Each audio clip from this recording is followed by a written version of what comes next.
اور خداوند عالم قرآن مجید میں کہہ رہے جس کا دل زندہ ہے نا، دل مریض ہے یا نہیں ہے، چیک کرنا چاہتے ہو۔ آج سب سے بڑی جو مصیبت ہے ہمارے معاشرے میں، وہ تیزی سے جو پھیل رہی نا، آنکھ کی بیماری ہے، بد نظری۔ اسی لیے خداوند عالم نے سورہ نور میں اتنے تاکید سے بیان کی کہ بد نظری سے بچے۔ اور عجیب ہے، صبح و شام ٹیلی ویژن ہماری ٹی وی آن ہے۔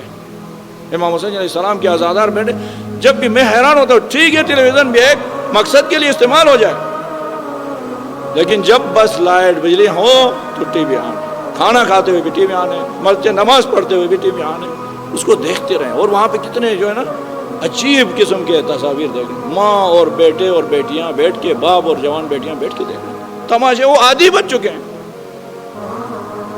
کیا فرماتے ہیں خداوند عالم پیغمبر پاک کے بیویوں سے فرماتے ہیں،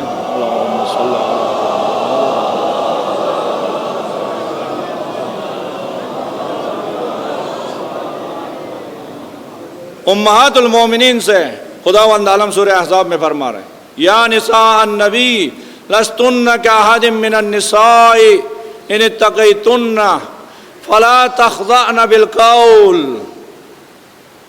اے نبی کی بیویاں، آپ دوسرے خواتین کی طرح نہیں ہیں، آپ عام خواتین کی طرح نہیں، آپ کا بہت بڑا مقام ہے، اس شرط کے ساتھ کہ ان اتقیتن، اگر آپ تقوی اختیار کریں گے۔ چونکہ نبی پاک کا گھر مرکز اسلام تھا، ہر قسم کے لوگ آتے تھے کام لے کے، سوال پوچھنے کے لیے دروازے پہ۔